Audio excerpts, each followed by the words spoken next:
Welcome to Nursing 508, Advanced Research and Scholarly Inquiry for Advanced Nursing Practice, Module 12. Last week we discussed purpose, data collection, and outcome measures. This week we're covering stakeholders, administrative support, and budget as they relate to implementing evidence-based practice and/or research projects. These aspects of EBP or research are not ones that will be addressed in your final paper, but it is still important for you to gain this information so that when you graduate and practice as an NP, you will be somewhat familiar with the process. You may think that you'll never be directly involved in EBP or research project, but with the emphasis on evidence-based practice continuing to grow, it's becoming more and more likely that you will. Even if you do not actively participate in such a project, you will definitely be impacted by an EBP or research project throughout your practice as an NP at some point in time. When that happens, you'll be glad to have some understanding of the process. Just a quick reminder of the official definition of evidence-based practice. Oftentimes, especially in the midst of a research course, the aspects of evidence-based practice beyond the research evidence can get overlooked or pushed aside. Always remember that EBP has three components and that clinical expertise and patient values and needs must be figured into the equation at all times. As far as evidence-based nursing practice, some of our interventions are based on evidence and some are not. As I'm sure you are aware, some nurses utilize evidence-based practice regularly and some do not. Some are real champions and proponents of it and some are not. And some agencies encourage and support evidence-based practice much more than others. And while these statements are all true, the state of evidence-based practice in nursing is rapidly changing. The benefits of evidence-based practice have been known for quite some time, but despite this evidence-based practice has still not been widely applied. But there are multiple influences that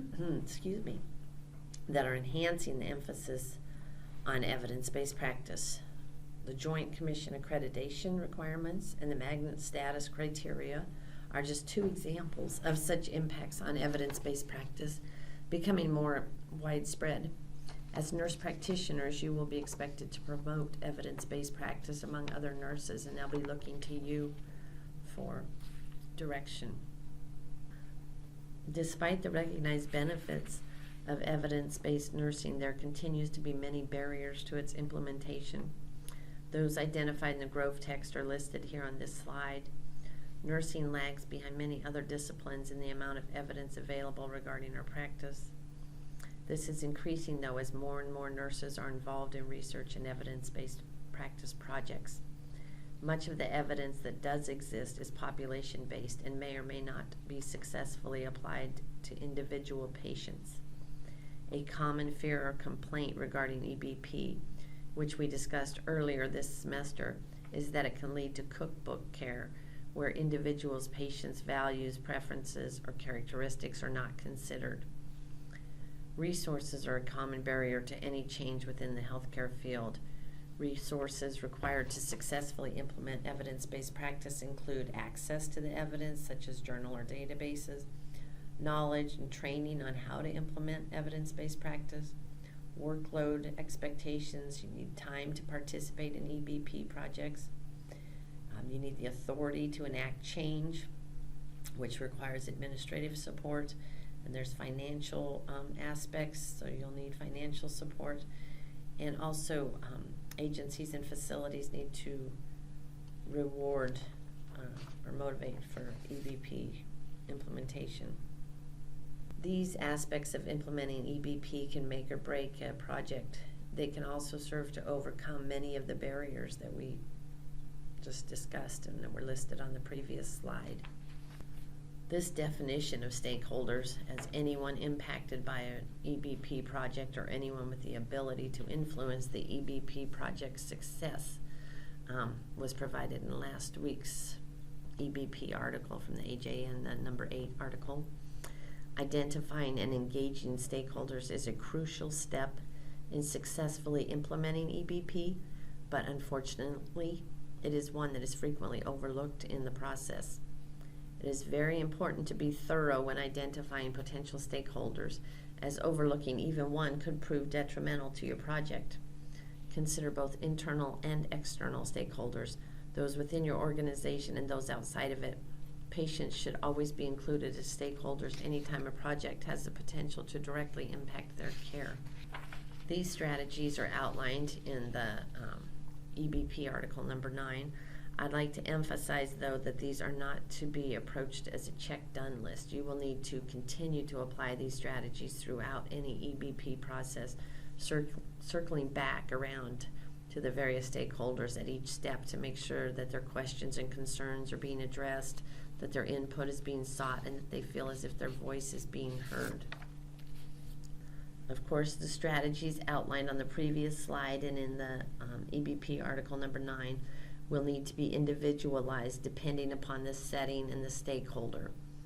For example, some passive stakeholders may only need to be convinced that your project will not negatively impact their interests in order for you to gain their support.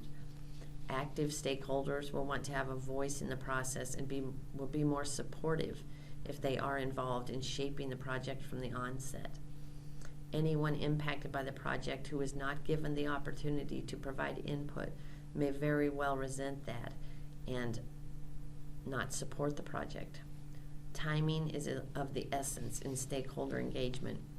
You will want to communicate early and frequently throughout the project. If you have the project plan finalized before engaging stakeholders, then they may be less than supportive. Stakeholders may identify other stakeholders that you overlooked. Remember to include managers or supervisors of all involved. If someone's employee is involved in the project, then their manager needs to be aware of that. Their support of the employee's involvement in the project itself could prove instrumental in its success. It is important to consider potential opposition to your project for several reasons. 1, you need to determine the feasibility of your project before you proceed, and if there is significant opposition, then the project may not be feasible. 2, you want to be able to respond to opposition when it is received. You need to do your homework. 3, you need to be aware of stakeholders and administration's interests and how they may be impacted by your project. This is where clear communication and education is key. Providing comprehensive and clear communication regarding your project and its potential impacts will go a long way to addressing opposition. If the project does not conflict with others' interests, then your information should make that clear. If the project will negatively impact the interest of others, then you are better off communicating the facts to them and working together to find a reasonable compromise, or convincing them of the value of your project despite its conflict with their values. Many of the strategies for engaging stakeholders and gaining their support apply to administration. However, administrative support has additional impacts on any evidence-based practice project that you will need to consider. The list on this slide are just some examples of the resources required for implementation of EBP, and all of them require support from administration. Whether at a small clinic or in a huge medical center, administration, in whatever form it exists, will need to support your project if it is to be successful. Access to evidence can be costly, both in dollars and personnel. Someone has to take the time to keep subscriptions up to date, pay the fees, organize the data. These costs apply whether it is one professional journal or the costs associated with accessing multiple databases. Staff will require training on EBP if it is ever to be successfully implemented at your practice setting.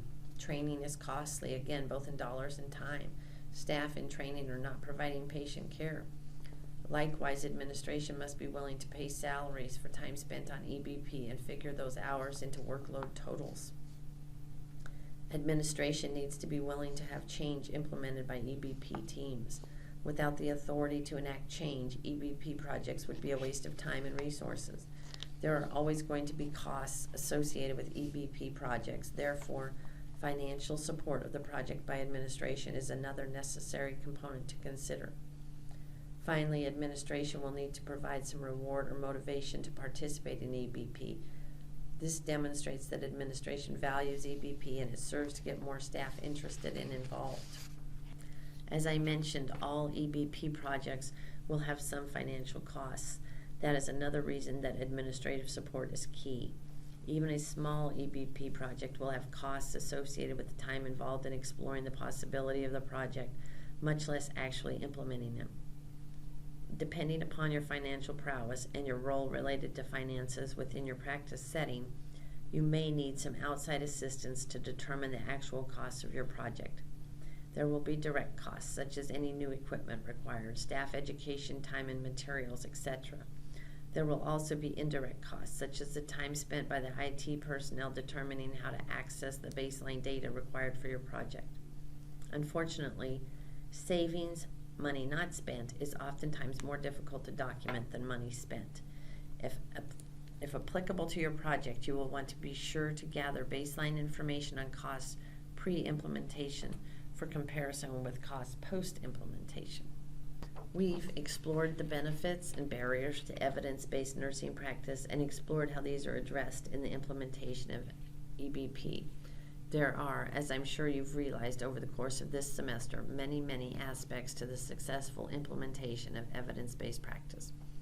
I realize that you are all probably up to your eyeballs writing your papers by the time you hear this, but these are important aspects to consider if you ever have any involvement with an EBP project, which I'm sure you will.